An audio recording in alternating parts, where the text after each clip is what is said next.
할렐루야. 네, 우리 앞뒤적으로 한 번 더 인사하십시다. 반갑습니다. 잘 오셨습니다.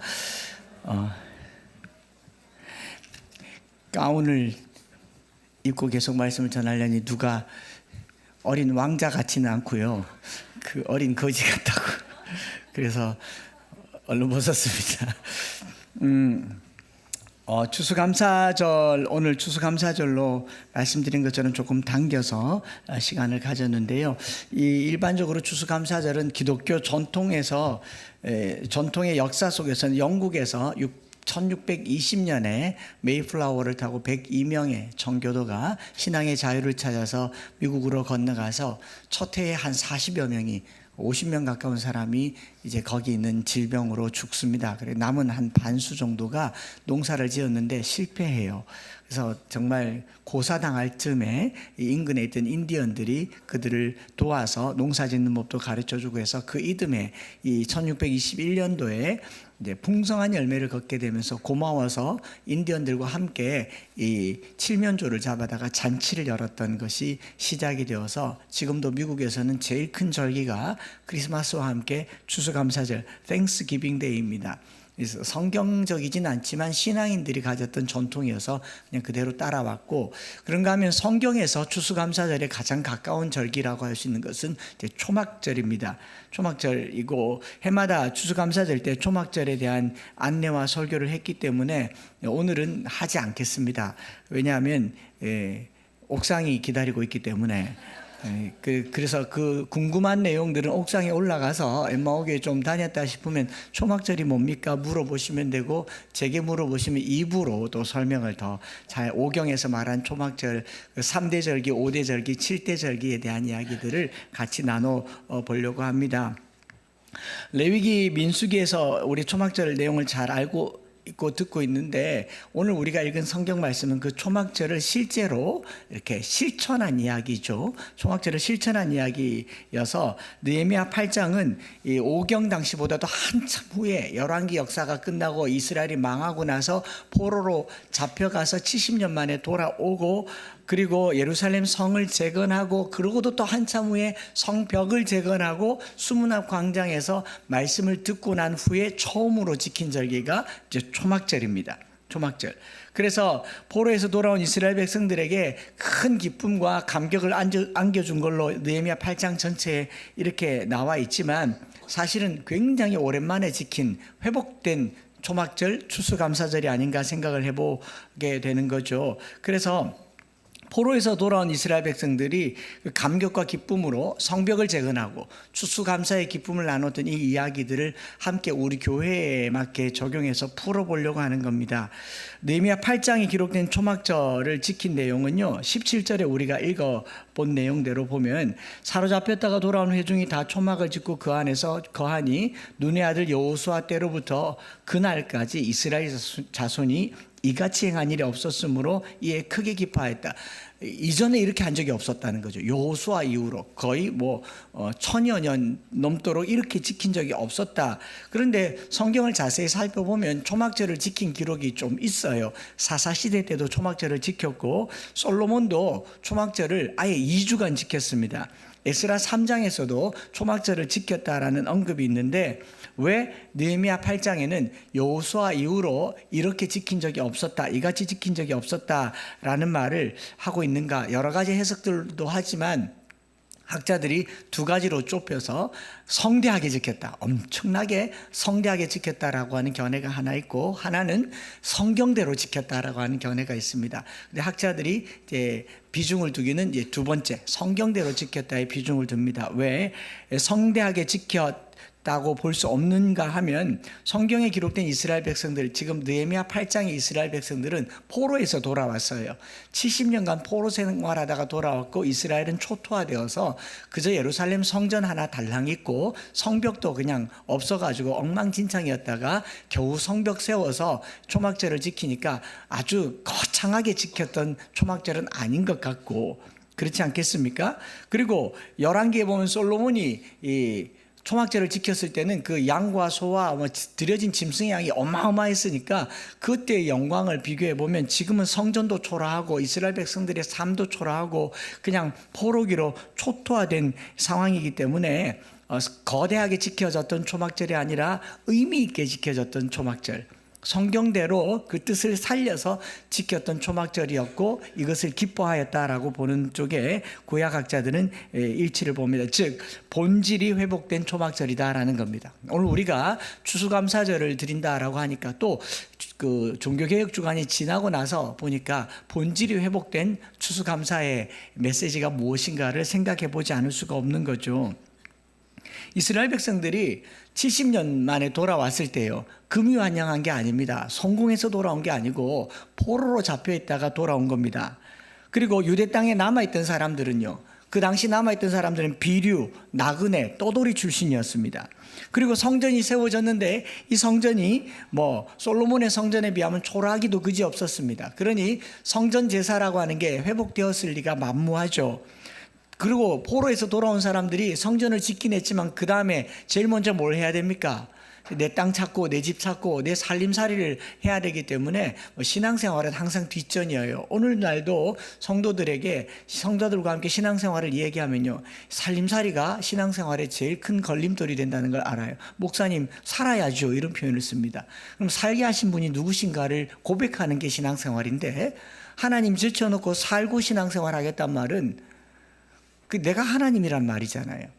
우리가 내 생계를 하나님께 걸지 않고 하나님께서 내 생계를 돌봐달라고 얘기하는 것은 이건 종교생활이지 결코 신앙생활이 아닙니다. 동아리 활동이죠.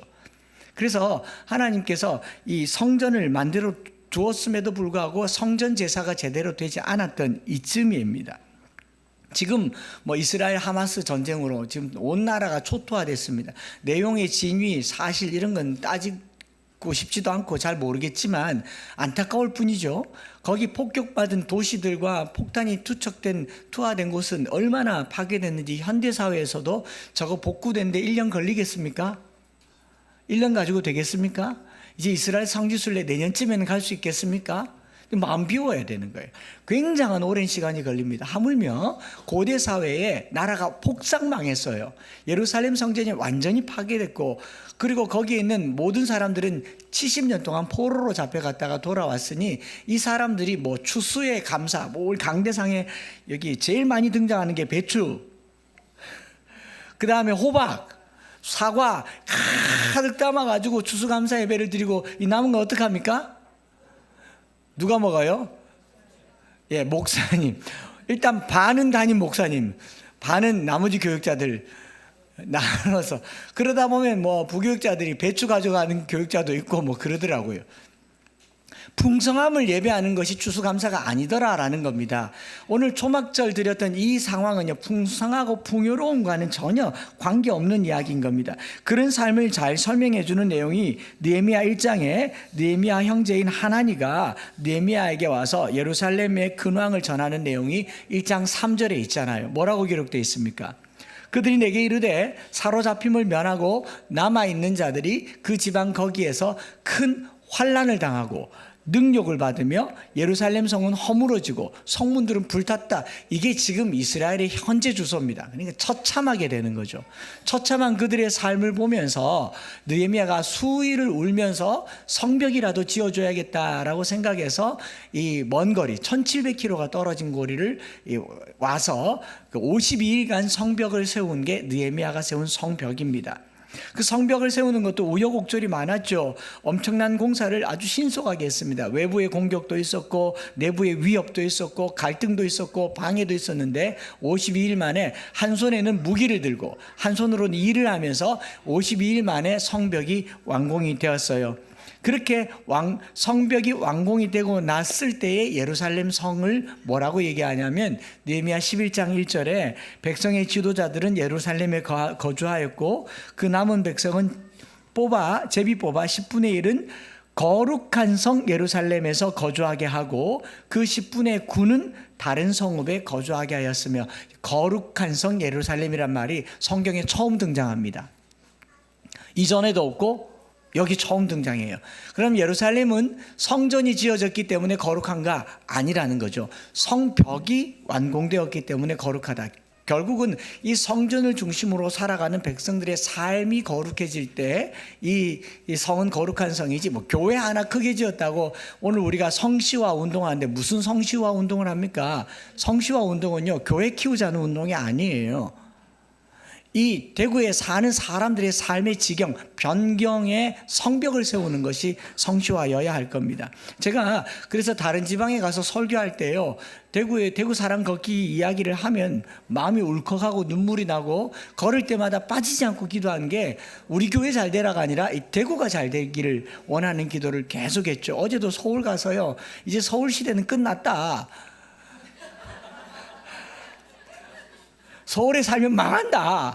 뭐 그런 얘기를 막 신나게 하고 왔거든요. 마음이 뜨거워져요.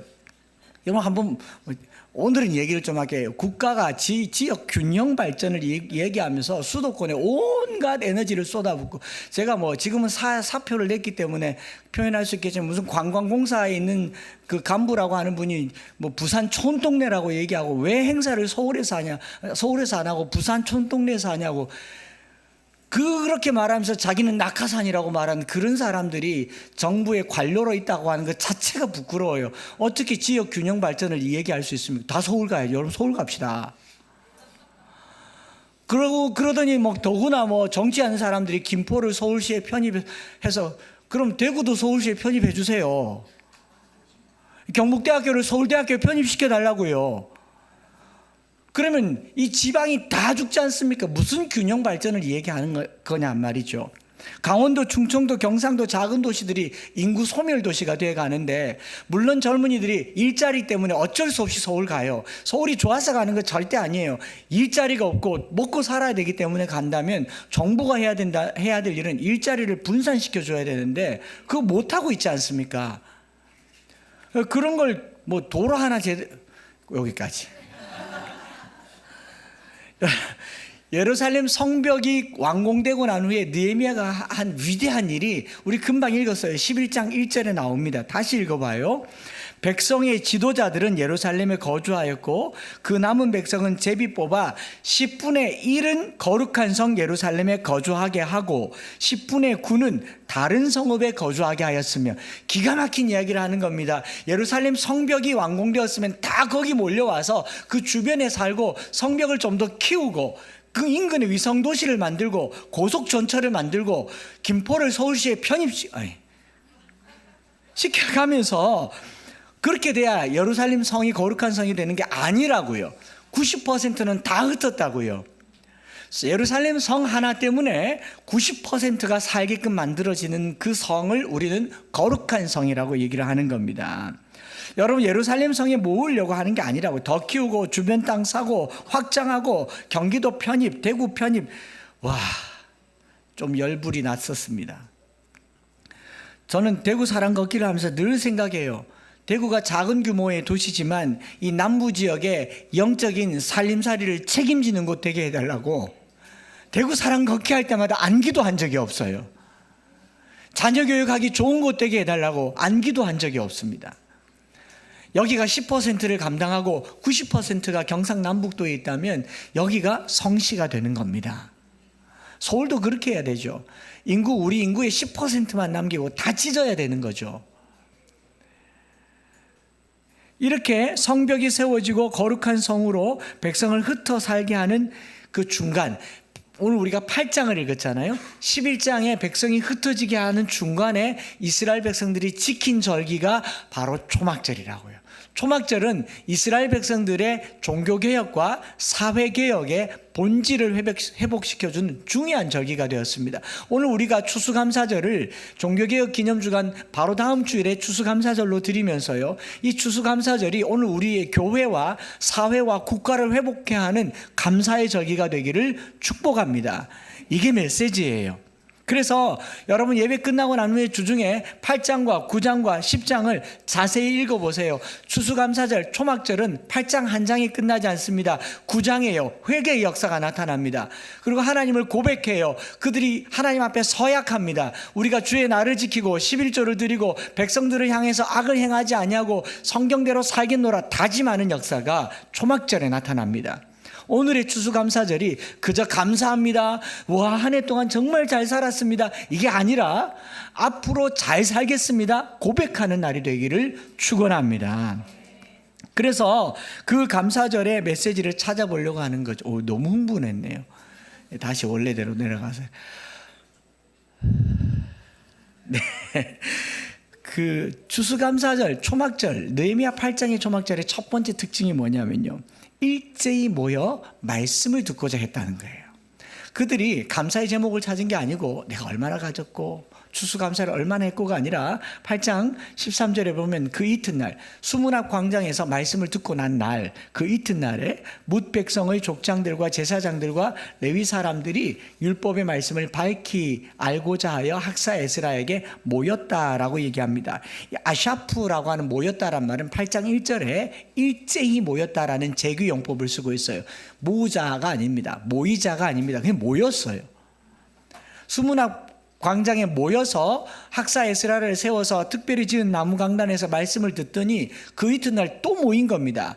뭐 하러요? 말씀을 듣고자 모였다라는 겁니다. 오늘 우리가 주님 앞에 감사절을 드리는 가장 본질은 말씀에서부터 시작되었으면 좋겠습니다. 내가 얼마나 많이 가졌고 오늘 우리의 열매가 얼마나 크고, 우리 한국이라고 하는 사회가 지난 한 3, 40년 동안 정말 드라마틱한 경제적 성장을 보면서 해마다 이쯤 되면 성과급, 상여급에 굉장히 관심이 많습니다. 왜냐하면 국가가 잘 살게 됐으니까 내가 그걸 얻고자 하는 거죠. 또 우리도 마찬가지입니다. 엠마오 교회가 지금처럼 이렇게 은혜를 누린 적이 언제 있었습니까? 그러다 보면 참 하나님께서 복 주셨다, 우리가 이렇게 풍성하다, 온갖 귀한 선물 주님이 주신, 여기에 푹 빠져 있으면요 안 된다고요. 말씀으로 돌아가시길 바랍니다. 말씀 안에서 뭐가 감사한지를 찾아봐야 된다라는 겁니다. 그래서 뭇백성, 족장, 제사장, 레위 사람들이 8장 13절에 율법의 말씀을 밝히 알고자 하여 학사 에스라에게 모였다. 1절에서는 다 함께 모였는데 13절에서는 족장, 제사장, 레위 사람, 뭇백성 전부 다 모였다라고 구체적으로 이야기하고 있는 것이죠. 우리가 이 추수감사절에 추수의 열매와 물질의 풍요로움에서 출발하시지 말고 다시 말씀으로 돌아가십시다. 말씀을 보는 것 자체가 감사의 시작이에요. 하나님께서 특별히 우리나라는 교회보다 성경이 먼저 들어왔고 복음보다, 선교사보다 성경이 먼저 전해졌던 나라 아닙니까? 언더우드가 재물포항에 첫 발을 들었을 때 이미 이수정 씨가 신약 마가복음 전서를 한국말로 번역했어요. 영어 성경이 아니라 한국어로 된 성경이 먼저 있었던 아주 독특한 나라입니다. 오늘 저와 여러분들이 말씀으로 돌아갈 때 진정한 감사가 될 줄 믿습니다. 그래서 이 말씀을 읽어요. 이 사람들이 말씀을 읽는데 쭉 읽다 보니까 에스라가 성경을 읽는데 14절에 율법에 기록된 바를 본즉 여호와께서 모세를 통하여 명령하시기를, 모세를 통해서 명령했으니까 오경이겠죠. 오경에 이스라엘 자손은 7째 달 절기에 초막에서 가할지니라. 모세 오경에 이런 내용이 곳곳에 있습니다. 출애굽기, 레위기, 민수기에 있는데, 그런데 15절에 보면 감람나무 가지, 들감람나무 가지, 화석류 나무 가지, 종류나무 가지를 가지고 초막을 지어라 라고 말한 곳은 레위기밖에 없어요. 레위기 23장으로 쭉 돌아가서 읽어보니까 23장 39절부터 43절에 제가 읽어드리겠습니다. 너희가 토지 소산 거두기를 마치거든 7째 달 15날부터 이래 동안 여호와의 절기를 지키되 첫날에도 안식하고 8째 날에도 안식할 것이요, 첫날에는 너희가 아름다운 나무 실과와 종려나무 가지와 무성한 나무 가지와 신의 버들을 취하여 너희의 하나님 여호와 앞에 이래 동안 즐거워할 것이라.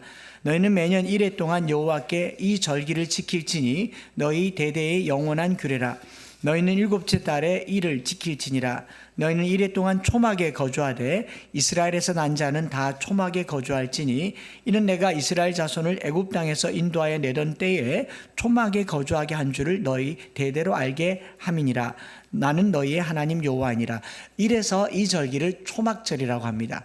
출애굽기에는 수장절이라는 표현을 써요. 장막에 거하는 날이라고 하는데 레위기에서만 초막에 거주하라고 해서 초막절이라는 표현을 씁니다. 그래서 이걸 조금 우리가 묵상을 해보게 됩니다. 제가 생각을 해봤는데 이스라엘 백성들이 광야 40년 동안 초막에 지냈다. OX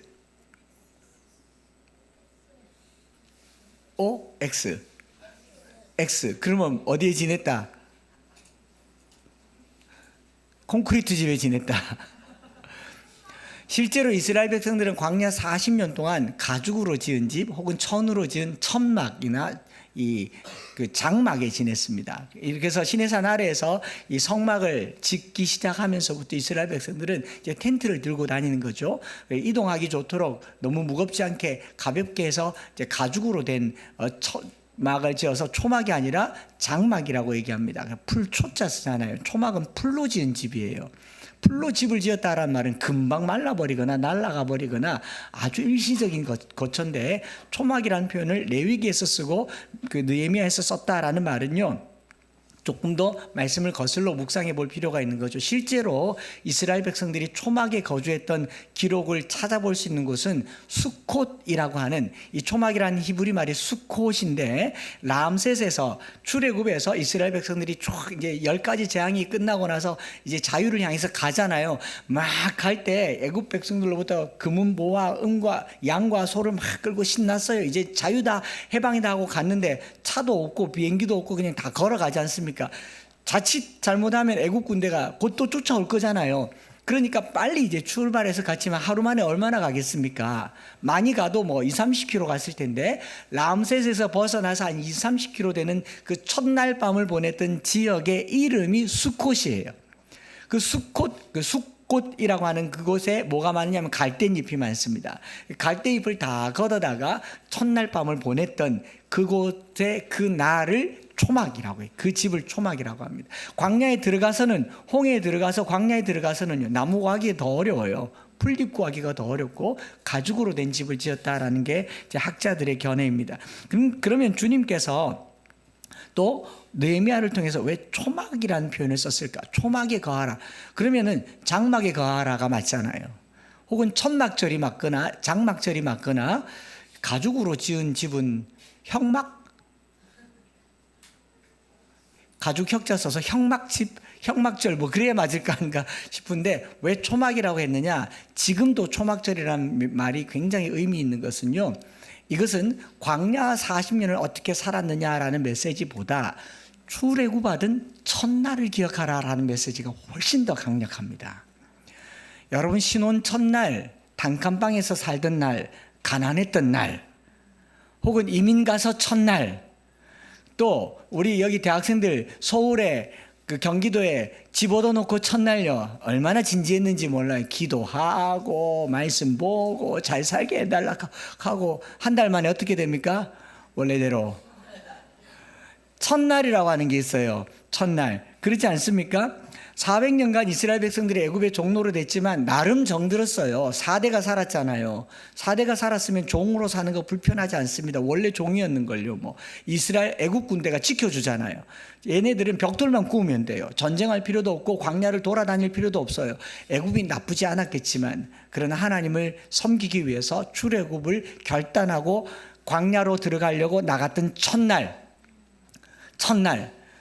그 뒤로는 애국 군대가 쫓아올 것 같은 두려움, 앞으로는 이제 우리 가나안 땅에서 살아야 할 것에 대한 기대감, 그리고 옆으로는 보면서 그 집사님 애국 사람들한테 금은 보석 좀 가졌어요.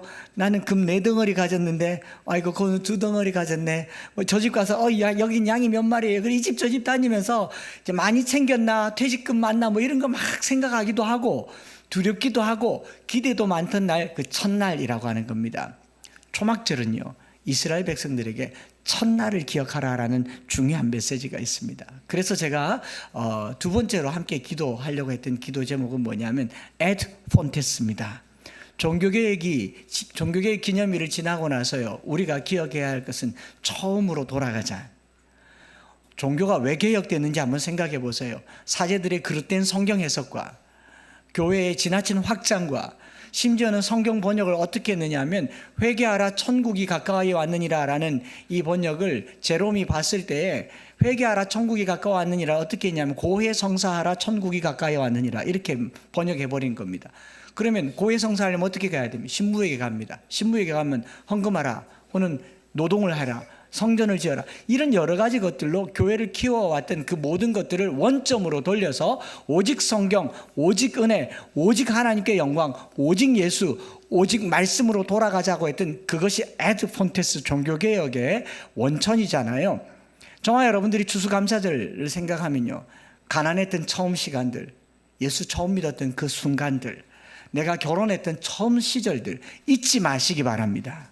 성찬도 마찬가지잖아요. 십자가에 못 박히던 그날을 잊지 말라고 우리에게 제정해 주신 것이 성찬식이라고 한다면 추수감사절은요, 우리의 처음 순간을 잊지 말라는 거예요. 저는 1년에 몇 번씩은 향촌동을 갑니다. 잊지 않으려고 갑니다. 내가 여기서 살았고 하나님께서 여기서 나를 이끌어내셨다는 것을 기억하려고 가요. 저와 여러분들의 삶이 잊지 않기 위해서, 과거를 잊지 않기 위해서 반드시 기억해야 될 게 있어요. 우리가요, 참 형편없는 삶이었거든요. 우리 교회요, 형편없었습니다. 그래서 오늘 초막절 그런 생각을 해봐요. 우리 교회의 처음 시간을 생각하는 날이 오늘이었으면 좋겠습니다. 설립 기념일 때마다 영상도 보여드리고 부흥회 가서 간증할 때마다 엠마오교회 초기 이야기를 늘 하니까 제가 제일 기억이 많겠죠. 제가 제일 기억이 많은데 개척한 순간 뭐 많은 이야기들이 있겠지만 그 중에 한 사건을 얘기하자면 우리 조 여사께서 빠로 들고 부순가닥에 인테리어를 시작해가지고 4개월 동안 이게 막 부셔가지고 교회가 실내 공사되고 있을 때에 여기 삼지구에 치과 의사이신 장로님인데 모교회 선배님이세요. 먼지 자욱할 때 거의 다 뜯어내고 이제 실내 공사를 해야 되는데, 실내 공사는 뜯어내는 거는 몸으로 하면 되는데 실내 공사는 돈이 있어야 하지 않습니까? 아무것도 할 수 없어서 막막하고 이제 뭐 그냥 빈 공간이니까 우리 뭐 예배는 드릴 수 있겠다, 기타 하나면 있으면 좋겠다고 했던 그때에 공사 한참 하다가 짜장면을 이렇게 시켜서 먹고 있는데 형님이 점심시간이라서 치과에서 걸어서 느닷없이 오셨어요. 나도 한 그릇 시켜 놀라 하더라고요. 그래서 먹던 거 나눠 먹고, 시켜서 온 거 또 나눠 먹고, 한 그릇을 다 먹고 교회에 하는 거 이렇게 둘러보고는 형님이 짜장면값, 오늘 짜장면값은 내가 낼게 하고 들여내민 봉투에 1,000만 원이 들어있어서 그게 오늘의 교회가 됐습니다. 그걸로 설립 예배 드릴 수 있는 실내 공사를 했던 거 문득 생각나더라고요. 우리가 어떻게 여기까지 오게 됐는가 생각하지 않을 수가 없어요. 또 그렇게 생각하다 보니까 서울에 우리 말씀 심는 교회 한참 인테리어 공사하고 있는데 저희들의 첫날이 생각이 나요. 그런데 10월 24일 날 밴드에 글이 하나 올라왔는데 우리 함께 달력에 기록되어 있는 이 이웃교회 목사님이 저희 교회 이야기를, 여러분 밴드에 보셔서 알겠지만 페이스북에 올려놓으셨더라고요. 알다시피 우리 엠마오 교회는 본당을 함께 공유하며 개척하는 교회들과 함께 이 교회를 나눴었잖아요. 우리 게 아니니까. 그런데 성도들이 많아지고 수요가 커지니까 이걸 나눌 수 없게 돼서 우리가 전세금이라도 좀 돕자라는 마음에 여러분들이 낸 비전헌금 매달 낸 거 나중을 위해서 모았던 게 그게 한 1,000만 원이 되어서 이거 그냥 쓰기는 너무 아까워서 사실 솔직하게 빌려줬습니다. 빌려주면서 개척교회 전세금 얻는데, 전세금이니까 떼이지만 않으면 또 나중에 교회가 괜찮아지면 돌려받지 않겠나 싶어서 당회의 허락을 받고 1,000만 원을 빌려줬는 그 이야기를 페이스북에 이렇게 실었더라고요. 제가 읽어드릴게요. 올해 5월 말 그 나라 어린이 도서관을 나설 때 우리 공동체의 재정은 거의 제로에 수렴했습니다. 나갈지도 몰랐지만 저희는 매번 모인 재정을 이웃을 위해 사용했기 때문에 목회자의 철학이라기보다 저희 공동체가 교회로서 이웃을 위해 존재함을 구성원 모두가 인지했고 실천을 꺼리지 않았기 때문에 자연스러웠습니다. 그런데 까닭없이 도서관에서 나서게 된 상황이 어리둥절했습니다. 모인 수가 적으니 두렵진 않았습니다. 거실에라도 모이면 되니까요. 실제로 한 달 넘게 저희 집 거실에 모였습니다. 하지만 몇몇 쉐어 공간이 여의치 않게 되면서 저희 공간을 찾으려 할 때는 참 무모했습니다. 그때 마침 엠마오 교회 한창수 목사님과 통화를 하다가 교회 안부를 물으시길래 상황을 말씀드렸더니 선뜻 1,000만 원을 조건도 기한도 없이 빌려주자고 이야기를 해볼 테니 염려 말고 공간을 찾아보라 하셨습니다. 엠마오 교회가 대형 교회도 아니고 큰 교회에 비하면 아주 넉넉한 교회도 아니지만 매번 중요한 순간에 얼마나 품이 넓은 교회인지 마음 깊이 느꼈습니다. 그 믿는 구석 덕분에 공간을 구했고 이리저리 소식을 들은 분들이 도와주셔서 넉넉히 공간을 이루었습니다. 입당 예배를 할 때 엠마오 교회 사모님, 장로님, 권사님이 방문해 주셔서 자기 일처럼 기뻐해 주시고 손바닥만한 교회 현판 앞에서 아이처럼 해맑게 인증샷을 찍으며 자기들의 개척기를 떠올리는 모습을 뵈며 얼마나 감동을 받았는지 모릅니다. 이유도 조건도 없이 품을 내주는 그 작은 교회 덕에 또 하나의 작은 교회가 새롭게 섰습니다. 언젠가는 우리 함께 숲을 이루겠지요. 작지만 새가 깃들 만한 나무가 되어준 엠마오 교회에 오늘 500만 원을 먼저 상환했습니다. 계좌를 알려달라니 괜찮냐며 걱정해 주시는 목사님, 권사님 목소리에 코끝이 찡했습니다. 몇 달도 되지 않았어요. 5개월 만에 그걸 이렇게 다시 이렇게 갚아내는데 그 일도 빌려준 걸 받으려니 마음이 너무너무 편치를 않아요. 그렇지만 또 약속이니까 교회로 도로 놓고 여러분들 드린 헌금이니까 도로 교회를 받아왔는데 다시 처음 기억이 떠오르는 겁니다. 말씀을 준비하는데 우리 교회가 월세를 계속 내다가 월세를 못 내서 어려워지면 우리에게는 정말 하나님 급에 해당하는 카드가 있었습니다. 신용카드. 현금 서비스 받아서 월세를 내다가 또 카드론도 받고 뭐 마이너스 통장도 쓰고 하던 중에 교회가 임대료를 올리게 돼서 한 1,000만 원이 더 필요하게 됐을 때 지금 여기 계신 우리 그때 계신 권사님이 목사님 전세금 올리는 거니까 제가 1,000만 원 빌려드릴게요. 그러면서 1,000만 원을 빌려주셔서 똑같은 상황이었어요. 1,000만 원을 빌려주셨고 교회를 목회를 쭉 해가는 과정에 어느 날 권사님이 오셔서 목사님 그거 빌려드린 거 그거 갚지 마세요. 그냥 헌금할게요 하면서 교회로 그대로 헌금되어서 그것이 시드머니가 되어서 오늘까지 온 겁니다. 근데 나는 500만 원을 받은 거죠. 그래서 이야 이거 큰일 나네 싶은 겁니다. 그래서 오늘 우리가 추수감사절 헌금을 하면 다 흘려보내는데 서울에 교회와 우리 그 교회에 흘려보내는데 아직 안 하셨다면 넉넉하게 하십시오. 그리고 하셨더라도 더 하십시오. 그래서 우리 돌려받지 않는 방법이 있는지도 함께 나누면 좋겠다 이런 생각을 해보는 겁니다. 처음을 생각하니까 오늘이 너무 감사한 겁니다. 우리가 처음에 가난했던 적을 생각하니까 지금이 너무 감사한 겁니다. 이게 초막절이에요. 하나님께서 느헤미야를 통해서 우리에게 야 너희들 400년 종노릇 하다가 비로소 발 뻗고 자던 그 첫날 잊지 마라 라는 거예요. 여러분 어느 날 빚 다 갚은 그 첫날 잊지 마세요. 기억하시죠? 아직 빚이 많아서 생각도 못 하시겠죠. 뭔가를 새롭게 시작하던 그 첫날, 첫 집에 들어갔던 첫날 생생하시죠? 우리 교회의 첫날을 기억하는 날이 오늘 추수감사절 되기를 축복합니다. 그리고 세 번째로 함께 기도하려고 하는 것은 불편함이 감사가 되었으면 좋겠다라는 겁니다. 여러분 초막절이 이스라엘 백성들에게 그리 기쁨의 날은 아니에요. 왜냐하면 7월 15일이 절기상 7월 15일이 열매를 다 거두고 난 후에 7월 15일 날 거두는데 레위기에 보면요 아무것도 하지 말라고 하는데 레위기 규례를 따라서 밭에 네 귀퉁이를 수확하면 안 됩니다. 땅에 떨어진 거 도로 주우면 안 됩니다. 그런데 남들보다 열심히 했으면 모르겠는데 조금 하루 이틀 늦어져 가지고 좀 밭에 남아 있어요. 남아 있는데 7월 15일이 딱 되잖아요. 7월 15일이 딱 되면 할 일이 이만큼 남아 있는데 스톱해야 됩니다. 왜냐하면 모든 백성들은 아무 노동도 하지 않고 7일을 가야 돼요. 여러분, 밭에 열매가 엉그러져 있는데 7일 지나면 어떻게 됩니까? 못 먹죠. 썩어서 못 먹는데, 근데 이스라엘 백성들은 요 기간에 누가 먹느냐면 이방인, 거류민, 나그네, 고아, 과부들이 먹기 때문에 이거 죽 써서 남 주는 꼴이에요. 그 초막에 일주일간 거하면요, 내가 거둬 놓은 것에 대한 풍성함보다 내가 조금만 더 열심히 하면 더 많이 거둘 수 있는데 아무것도 하지 않아야 된다는 게 마음에 양가 감정이 생깁니다. 많다가 아니라 더 많을 수 있는데라는 탐욕도 생겨요. 더 잘할 수 있는데라는 생각이 생깁니다. 여러분, 공부 성적 한참 오를 때요, 주일날 교회 오는 게 쉽겠습니까? 안 쉽겠습니까? 일거리가 잔뜩 많은데 한 2주 정도 쉬고 교회 안 가고 일하면 훨씬 더 많은 11조를 하고 봉사할 수 있겠는데 교회 가는 게 쉽겠어요? 안 쉽겠어요? 초막절은요, 그걸 중지해야 하는 아픔이 있는 겁니다. 그 불편함이 감사가 돼요. 왜요? 내가 거두지 않으니까 가난한 사람들이 걷어가더라고요. 이게 전도서의 이야기입니다. 먹고 마시고 즐거워하는 이야기.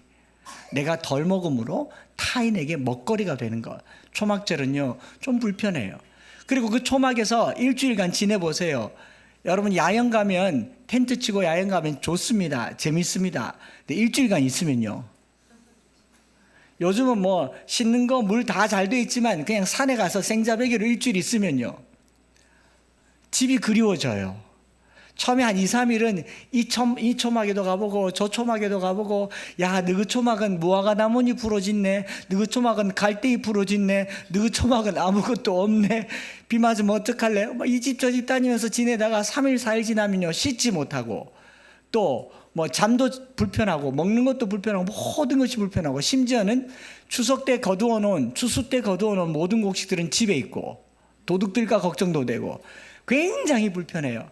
그 불편함 속에서 뭘 깨닫느냐 하면요, 이것을 인도하시는 분이 하나님이라는 걸 알게 돼요.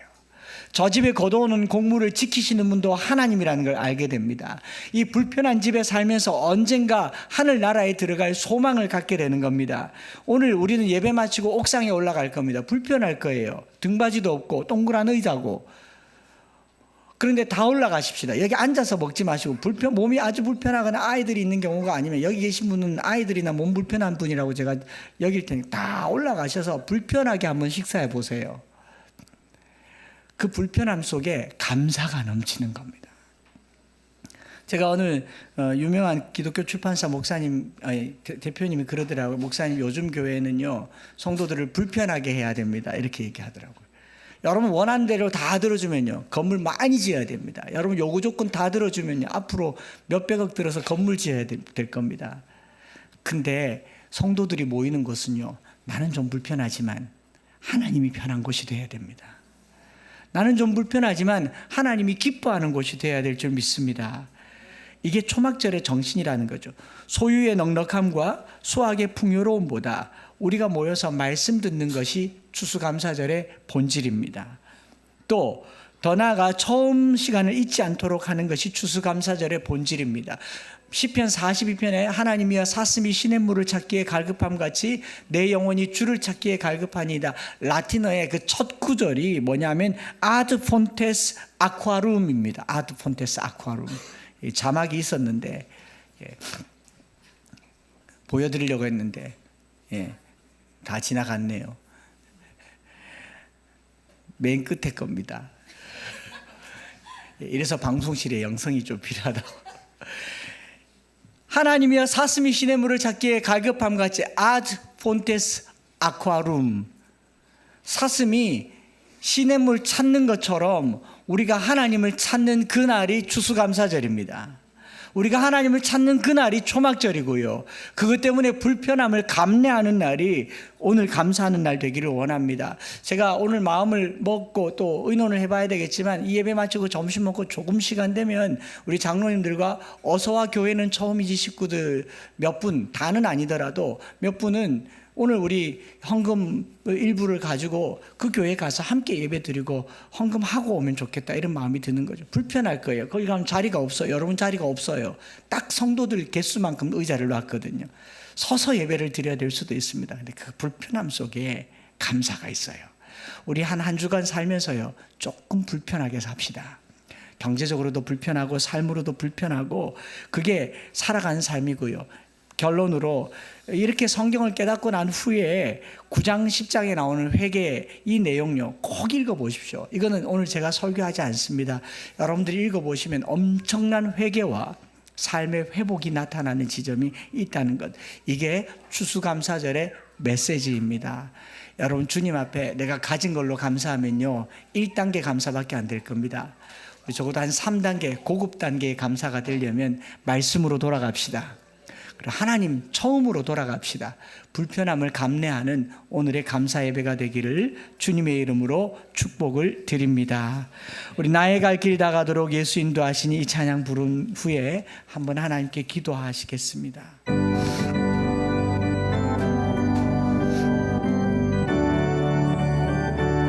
384장입니다.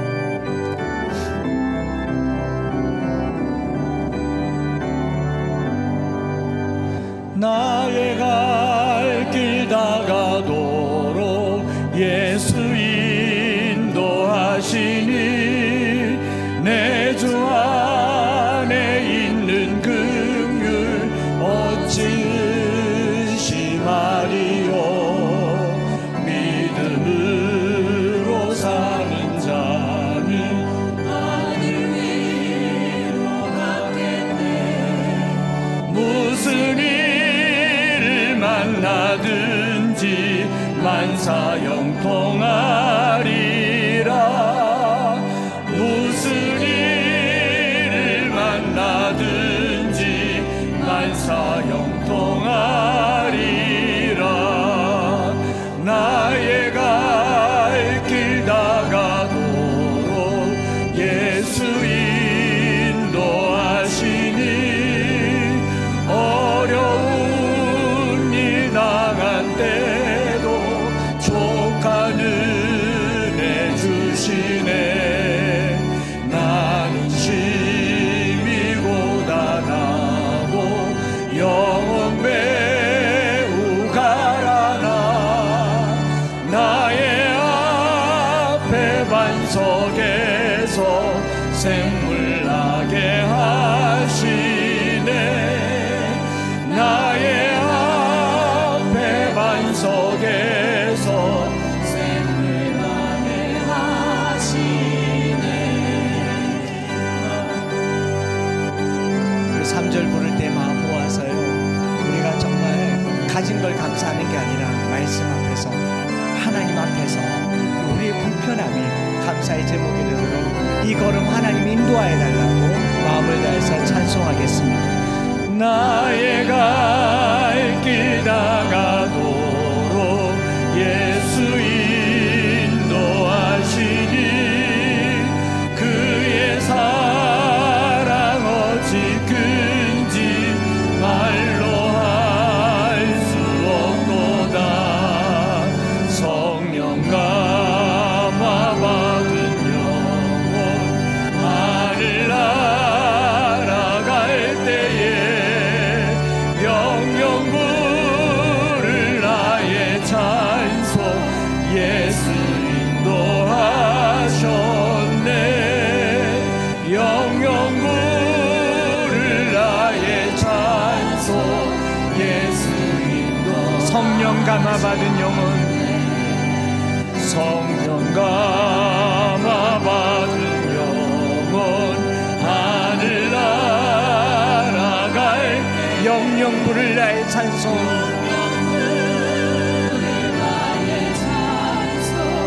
예수 인도하셨네. 영영 부를 나의 찬송 예수 인도하셨네. 우리 이 시간에 한번 기도합시다. 오늘 우리가 추수감사로 할 때 감사해요. 실제로 감사합니다.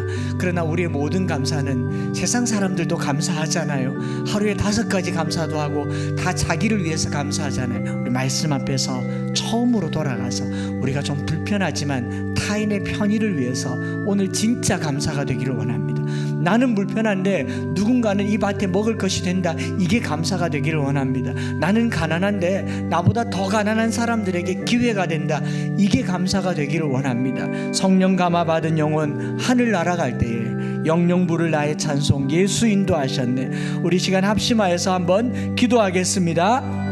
하나님 아버지 감사합니다. 오늘 우리가 주님 앞에 추수감사의 예배를 드리면서 하나님 우리가 일제히 모여 주님 말씀 앞으로 말씀으로 돌아가며 이 종교개혁을 기념하여서 주님 말씀 안에 살아가는 한 주가 되기를 원합니다. 말씀이 명한 대로 초막절을 지킬 때에 아버지 하나님 그 첫 시간 처음 순간 처음의 자리를 우리 잊지 말게 하여 주옵소서. 누구나 가난한 시절이 있고 누구나 처음 시작하는 시절이 있고 구원의 처음의 자리가 있는 것처럼 사슴이 시냇물을 찾기에 갈급함같이 내 영혼이 주를 찾기에 갈급하니 하나님 우리가 아드폰테스 처음 자리로 돌아가서 근원으로 돌아가서 하나님의 말씀을 붙들고 은혜를 붙들고 다시 일어날 수 있도록 도와주시기를 원합니다. 아버지 하나님 우리가 초막절을 지내는 것이 우리의 삶의 한 조각을 떼어서 다소 불편할 수도 있을 터인데 물질적으로 상황적으로 불편할지라도 더 불편한 사람들에게 기회가 되게 하옵소서. 더 연약한 사람들에게 기회가 되게 하옵소서. 그것이 우리에게 진정한 감사가 되기를 원합니다. 더 작은 교회에 기회가 되는 그런 교회가 될 수 있도록 오늘 우리의 삶을 축복하시고 함께 하시고 인도하여 주시옵소서. 하나님 아버지 오늘 추수감사 예배를 드리며 성찬과 함께 주님 앞에 이 초막절의 의미를 묵상해 보았습니다. 하나님 이때에 우리가 말씀으로 돌아가서 우리가 감사해야 할 것이 물질이 아니고 하나님의 말씀인 것을 다시 고백해 봅니다. 하나님 사슴이 목마르면 시내를 찾는 것처럼 우리의 삶이 갈증이 생길 때 하나님을 찾는 법을 잊어버렸습니다. 문제 해결하려고 주님 찾은 것이 아니라 해결하고 나서 주님 찾으려고 하고 살고 나서 교회로 올라오는 우리의 삶을 다시 한번 근원으로 바꾸게 하여 주옵소서. 여차하면 주님 찾는 우리가 되게 하여 주옵소서. 여차하면 주께 엎드리는 우리가 되게 하여 주시옵소서. 하나님 오늘 초막에 거하는 것이 다소 불편하지만 누군가에게는 기회가 된다면 기꺼이 한 자락을 내어드리겠습니다. 따뜻한 품, 너른 품이 되어드리겠습니다. 하나님 아버지 우리 교회가 또 작은 교회에 한 자락이 되게 하여 주옵소서. 더 가질 수 있지만 덜 갖게 하시고 더 누릴 수 있지만 덜 누리는 불편함의 감사가 이 한 주간 풍성케 하여 주시옵소서. 하나님 오늘도 주님 앞에 말씀을 나누면서 예물도 드립니다. 우리의 드려진 예물 10의 1조와 주일헌금, 감사의 헌금, 선교헌금, 비전헌금뿐만 아니라 추수감사로 감사의 예물을 드릴 때에 이것이 누군가에게 따뜻한 곁을 내어주는 귀한 예물 되게 하시고 내 불편함이 그들에게 기회가 될 수 있도록 사용하게 하여 주시옵소서. 주 예수 그리스도의 크신 은혜와 아버지 하나님의 변함없으신 사랑하심과 성령 하나님 위로교통 충만 역사하심이 우리에게 심장을 내어주시고 보혈을 내어주시며 생명을 내어주셔서 우리의 삶의 자리가 되게 하신 주님 앞에 우리도 우리의 삶의 한 자락을 내어서 이 추수의 감사를 이웃과 함께 하려고 하는 사랑하는 모든 형제 자매들 머리 위에 이제로부터 영원토록 함께 있을지어다. 아멘.